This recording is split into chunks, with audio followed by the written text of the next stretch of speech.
Microsoft Excel में फॉर्मूले के अंतर्गत हम आज सीखेंगे फाइनेंशियल फॉर्मूले, है ना। उसके अंतर्गत हमारे पास में है पीएमटी फॉर्मूला, और फिर सीखेंगे आईपीएमटी और फिर पीपीएमटी।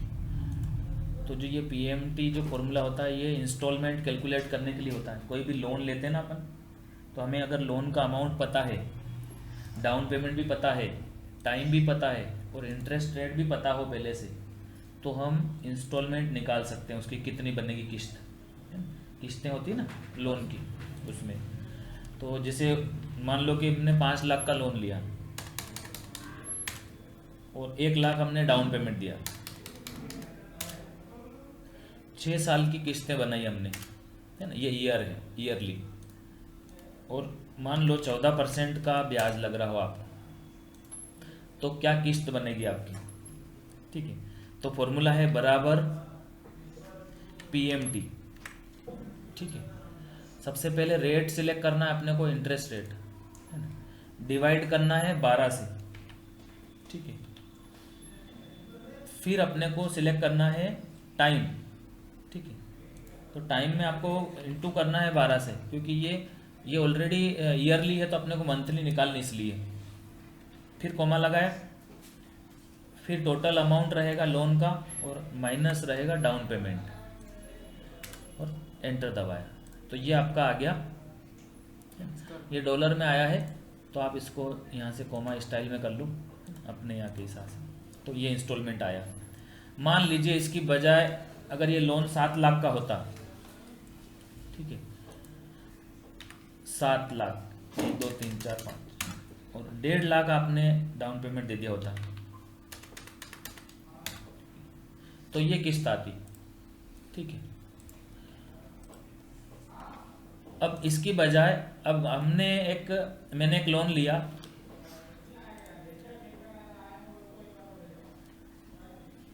60,500 का।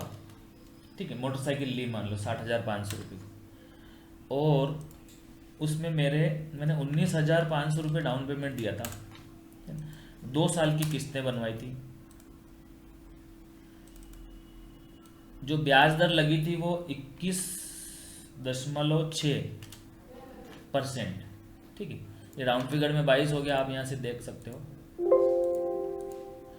ठीक है, ये आई, तो ये मेरी किस्त आती थी हर महीने। तो इस तरीके से ये मैंने कैलकुलेट कर लिया कि मेरे कितना ब्याज लगा, तो मैंने अंदाज से चेक करके देख लिया कितना परसेंट लगा, क्योंकि मुझे किस्त पता थी, है ना। उस समय मैंने ये नहीं पूछा कि कितना ब्याज लगा। ठीक, और मुझे ये भी पता था कि डाउन पेमेंट कितना था, टोटल अमाउंट मैंने निकाल लिया। ठीक है, परसेंटेज टाइम मुझे पता था कि 2 साल लगा, है ना। अब मुझे ये निकालना है कि इस लोन में हर महीने कितना ब्याज लगा और हर महीने कैसे कम होता जाता ब्याज, जैसे जैसे मूल रकम, मान लो ये 2118 रुपये हमने किस्त भरी, तो इस 2118 में कितना मूल रकम गई और कितना ब्याज गया, ये निकालना अपने को। तो उसके लिए क्या करना है आपको, फॉर्मूले हैं 2 और। ठीक है, फॉर्मूला पहला है बराबर, हम इंटरेस्ट के लिए आईपीएमटी लगाएंगे। ठीक है, आईपीएमटी में आपको वैसे ही लगाना है फॉर्मूला, है ना, इसको समझते हैं। जैसे रेट पूछेगा तो ये रेट बता दिया अपन ने। ठीक है, भागित 12 आपको करना ही है, भाग लगाना है 12 का, फिर कॉमा लगाया, फिर पर, जहाँ पर लिखा हुआ है वहाँ आपको वो मंथ सिलेक्ट करना है, कौन से महीने का आपको कैलकुलेट करना है, ये सिलेक्ट कर दिया। फिर हमको एन पर में वो टाइम, टोटल वाला टाइम सिलेक्ट करना है ना, जिसमें अपन इंटू 12 करने वाले हैं, फिर कॉमा लगाया, फिर टोटल अमाउंट और माइनस डाउन पेमेंट, और फिर इसको बंद कर दिया। ठीक है, अभी अगर आप इसको ये चाहते हो कि मैं बाकी का भी खींच दूँ, इसको यहाँ से ड्रैग करूँ तो आ जाए, तो ऐसा संभव नहीं है ना, आएगा नहीं, ये गलत हो जाएगा। ठीक है, तो क्या करें, अब यहाँ आपको कुछ सेल को एब्सोल्यूट करना पड़ेगा, जिसको हम नहीं चाहते कि वो रिलेटिव हो, सिर्फ एक रिलेटिव होनी चाहिए, A9, है ना, क्योंकि A9 से A10 A11 होना चाहिए, बाकी ये सब सेम रहनी चाहिए वहीं की वहीं। तो इनको स्थिर करने के लिए एक होता है, आपको इनको एब्सोल्यूट सेल रेफरेंस करना पड़ेगा।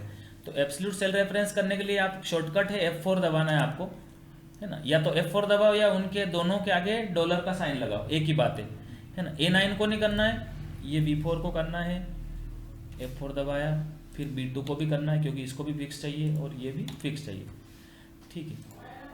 जो जो सेल मुझे फिक्स करनी है वो कौन कौन सी मैं कलर कर देता हूँ उनको। इसको फिक्स करनी है, इसको फिक्स करनी है, इसको फिक्स करनी है और इसको भी फिक्स करनी है और इसको फिक्स नहीं करनी है, ठीक है। तो इसको मैं ग्रीन कर देता हूँ, ठीक है। अब आपको कलर से समझ में आ जाएगा कि किन सेल को फिक्स करनी है और किन को नहीं करनी है। अभी हम यहाँ से खींच रहे हैं इसको, तो आपको सभी टोटल अभी तक का ब्याज आ जाएगा कैलकुलेट होके, है ना। पहले महीने इतना लगा, दूसरे महीने इतना लगा, है ना, ऐसे अलग अलग। अब हमें उस 2118 में से 738 रुपये पहले महीने हमारा ब्याज लगा, तो अगले महीने अब उसमें टोटल किस्त में से कितने रुपए अपने को मूल रकम में जमा हुए तो वो भी निकालना है। तो उसके लिए फॉर्मूला है बराबर PPMT। PPMT लगाया, वही रेट सिलेक्ट करना सेम टू सेम, ठीक है, भागित 12 करना ही है, फिर कोमा लगाया, फिर आपको पर में ये सिलेक्ट करना है, फिर कोमा लगाया, फिर आपको एन पर में आपको समय सिलेक्ट करना है, इसमें गुणा करना है 12 का, फिर कोमा लगाया, फिर टोटल अमाउंट, फिर माइनस डाउन पेमेंट और एंटर दबा दो। ये 1380 रुपये मूल रकम में जमा हो गए। अब इनको भी एब्सोल्यूट कर दो क्योंकि अपने को सबका निकालना है। तो यहाँ जाके F4 दबाएंगे, फिर इस A9 में नहीं दबाएंगे, यहाँ फिर F4 करेंगे, यहाँ पे भी करेंगे और यहाँ पे भी करेंगे और एंटर दबाएं, ये आ गया। अब इनको सबको खींच दो, यहाँ से ड्रैग कर दो, तो ये सारे का आ गया, ठीक है।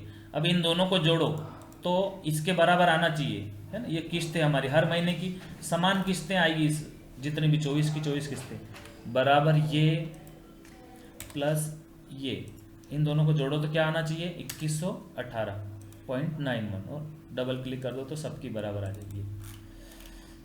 इनको सबको जोड़ो तो ये ब्याज, टोटल ब्याज कितना लगा, है ना, सम लगा दिया मैंने, तो ये इतना है।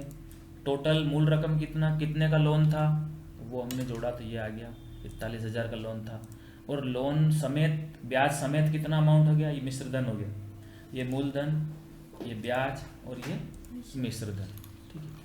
तो हमने इसमें 3 फॉर्मूले सीखे, कौन कौन से, PMT, IPMT और PPMT, है ना। तीनों समझ में आ गए अपने को, है ना। कोई किसी का कोई क्वेश्चन नहीं है तो